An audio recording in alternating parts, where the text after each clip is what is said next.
I'm going to ask my co-panelists to also offer some thoughts as well. Particularly on the I'll share a few thoughts. So let me try and cover some of. I think the UK will hold European Parliament election. I think we've gone too far down the road to cool them off.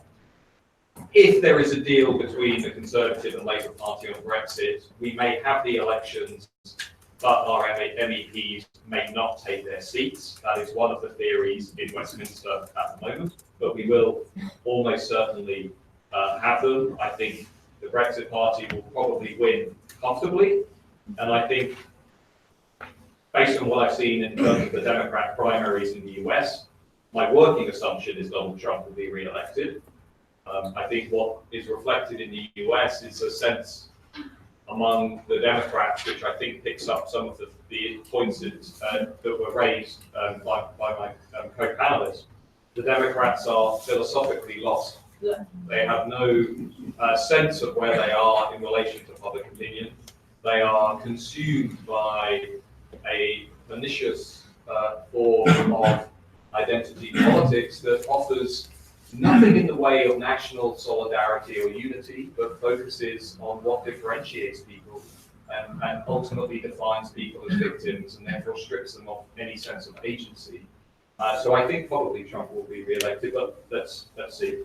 On the economic question, free market versus cultural protectionism, I think you're spot on. Herbert Kinsheldt in 1995 wrote a very interesting book, right, that their winning formula was cultural protectionism, but with free market lacing their economy. If you look at the Brexit Party as an example, most Brexit voters love what Nigel Farage says on the EU and immigration. Farage never talks about the economy. Why? Because most Brexit voters are actually protectionists.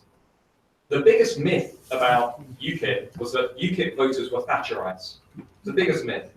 I surveyed a lot of UKIP voters and see Brexit Party voters. They want more redistribution. They want more regulation of big business. They don't want free market globalization to run riot. They want the state to protect them. The moment Farage talks about the economy, he's in trouble. Which is why Labour, when they attack populism in the UK, do something very interesting. We don't have, we do have a national religion, but it's less important than it once was. But you could argue that our real national religion is the National Health Service, is the NHS. The Brits are passionate about the NHS. Okay, we love the National Health Service.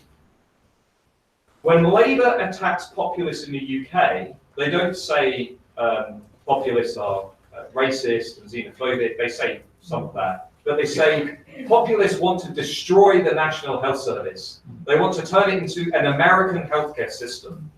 And that's very interesting because that is what has so far stopped Farage from winning over Labour territory. Because Labour voters say, I agree with him on immigration, but I need the healthcare system, I need welfare, I need public services. The moment that the Brexit Party does a Marine Le Pen and starts saying, I don't want financial services to control this economy. I don't want IKEA and Coca-Cola and McDonald's to have all of this influence. I don't want globalization to be undermining workers, etc. If the Brexit Party did some of that, they'd be on 50%, not 30%. But they won't because of their leadership. So I think in some of the countries, what you are seeing is that kind of convergence of a more protectionist economic position, but it's the culture juice that really gives them power.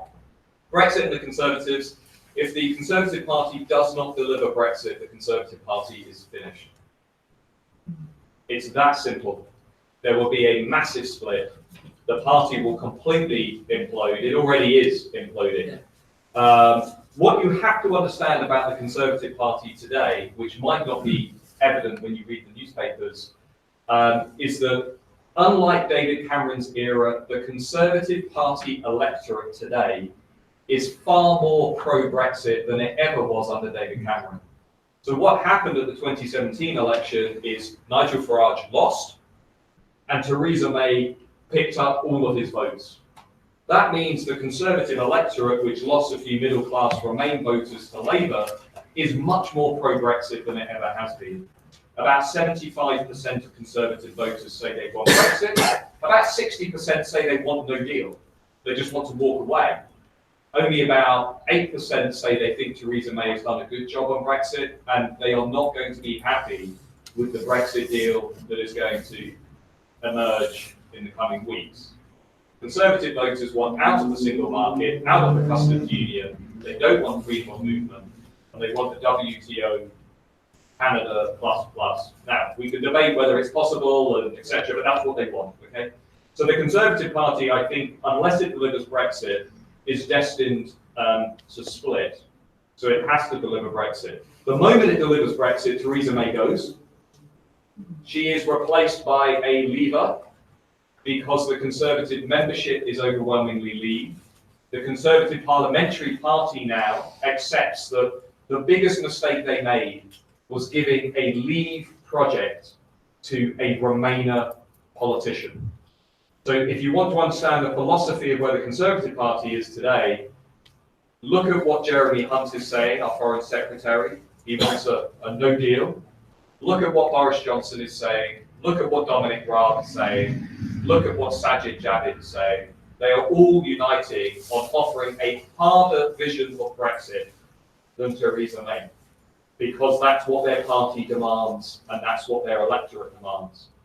So the only person to benefit from Theresa May's premiership, I think, will be Lord North, maybe David Cameron, because they now won't be remembered as the worst prime ministers in our national history. And just lastly, the fascinating point about, well, there was also a question about why in the cities and why not elsewhere. Well, one of the reasons is simply because of the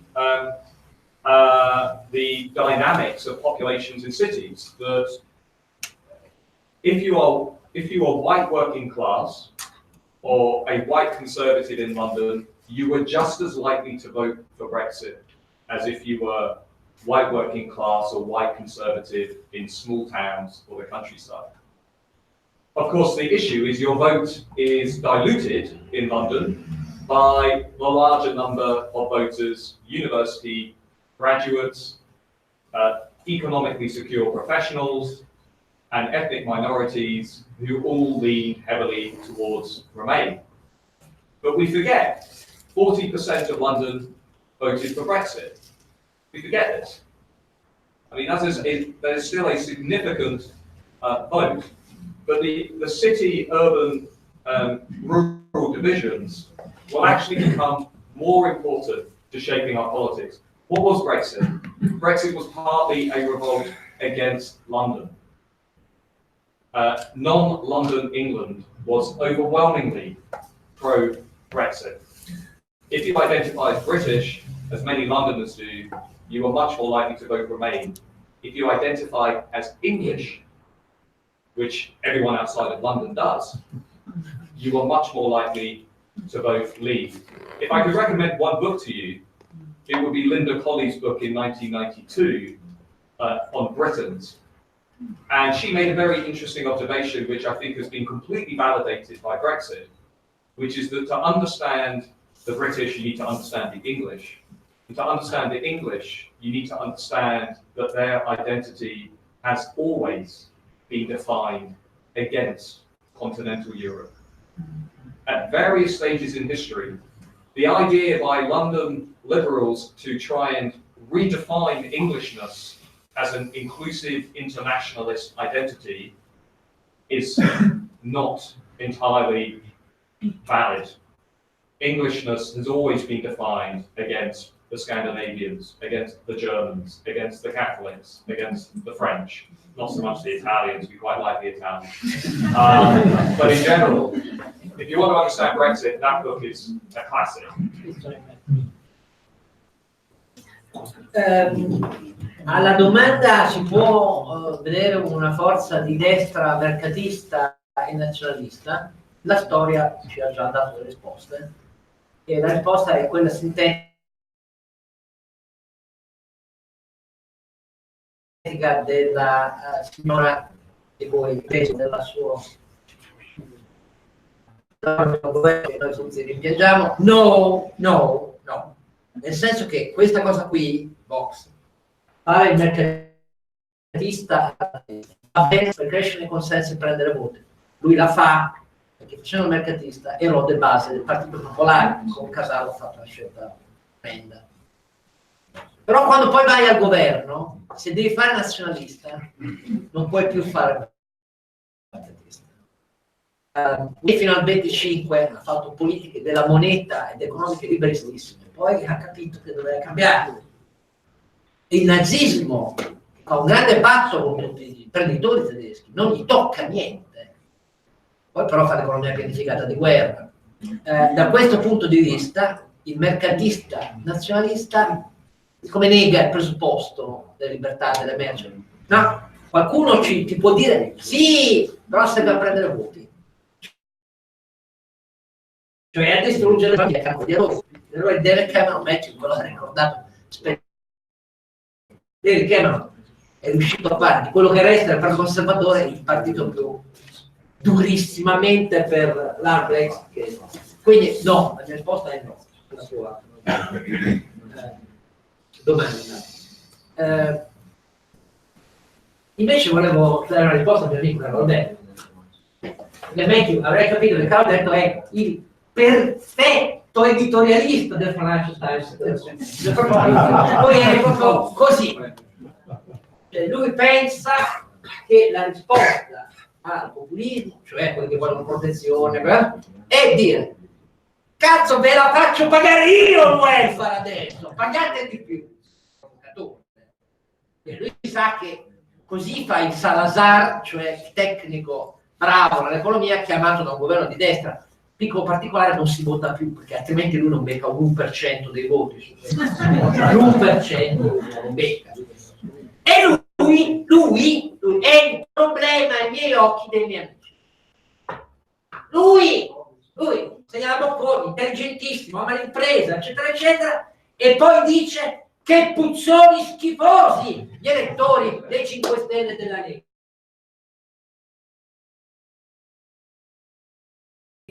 Sbagliato, però almeno dai retta a me, lui è cattedra, è molto più intelligente di me, io la penso come la madre, ha scritto una cosa meravigliosa, quindi dai diretta, visto non puoi dare retta a me, se no ci fanno un culo così, tanto per arrivare al punto, tanto per cominciare ci cacciano dalla radio su proprio perché la diciamo così. Fine, da Confindustria ci cacciano, non dalla Rai di fuori. Questa la dice lunga. Scusate se vado. Allora, poi, perché in Italia? Questa è una bella domanda. Infatti Messi dice, rispondi tu che mi scappa da lì. Perché in Italia si sono uniti per prima che altrove? Io ricordo che adesso ci sono nei 29 paesi europei ci sono 11 governi a cui partecipa almeno un partito populista. Ce n'è un governo e il totale dei sondaggi è così elevato dell'Italia, per cui ci sono le 5. Però la mia risposta alla tua domanda: come mai qua è stato possibile? La mia risposta è, proprio sentendo quello che vi ha detto Matthew, e io sono d'accordo su questo, cioè l'erosione delle vecchie famiglie politiche che non capiscono o come si gioca su essere British piuttosto che English, o come nel nostro caso cosa significa non avere più tassi di crescita per reggere quel welfare. Il fallimento clamoroso da noi è arrivato molto prima di quanto non sono entrati in crisi i partiti della famiglia socialista e popolare nel resto dei grandi paesi europei. Da noi è finito tutto con la Prima Repubblica. Noi abbiamo già 20 anni di consumate robe per tentare di vedere se il PD poteva, se Berlusconi faceva liberare. Finito nell'insuccesso totale e nella bassa crescita persistente. Risultato, ecco perché arriva Steve Bannon e dice: l'Italia, che bel paese di riferimento. Però c'è una ragione storica. La ragione storica. Noi abbiamo visto purtroppo grandi pilastri incapaci di rigenerarsi, si sono fatti spazzare via da una crisi morale grave, e il problema è che poi chi è venuto dopo, anche se con fervide promesse, non è riuscito a rigenerare la capacità di alimentare con risposte nuove le loro basi elettorali tradizionali. Renzi è stato abbandonato da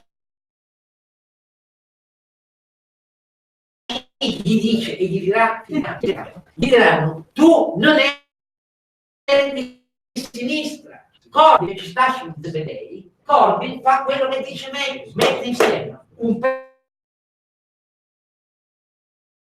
pezzo di richiesta di protezione, e questo è il punto. Questo significa che in Italia, secondo me, se ne andate a chiedere, si va a votare, si può andare a votare solo se Salvini non vuole fare la legge di bilancio, come spergiura Giorgetti a tutti quelli di cui parla. Però è anche vero che di solito Salvini decide proprio e non decide.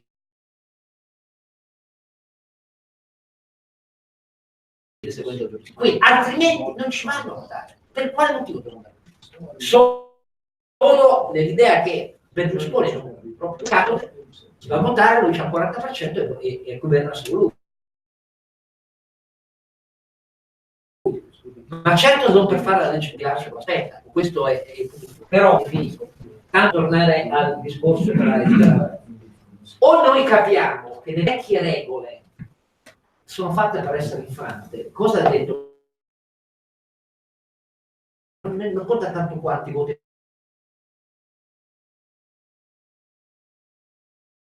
andranno, ma come diranno, che patto avranno, nell'infrangere le regole che noi consideriamo i fondamenti dell'Europa. Questo è così, e li seguirà il Partito Popolare Europeo, li seguirà Tajani, già lì. Cosa vuoi che rompa? Il deficit, il debito, andiamo sulla luna, cioè, me lo devo dire io? No, è così, è evidente, perché non c'è un consista di una proposta alternativa, ed è ovvio che tra la bontà copia e l'originale, per questo non ti capiscono quando spiego, perché l'originale dice, c'è questo piccolo difetto che chi è più cattivo, magari perché è più ignorante, ma vabbè, magari è ignorante. E però quelli, se prendono i voti, poi li devi levare non dicendo più sì. Questa è la mia sintesi finale. Bene, spero che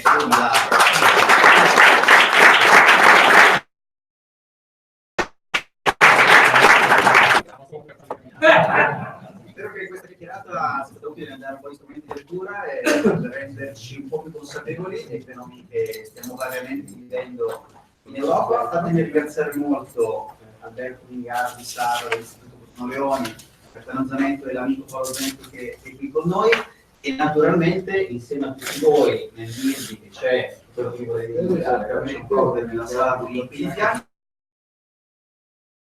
Food for body and soul. E fatemi ringraziare ovviamente Oscar Giannino che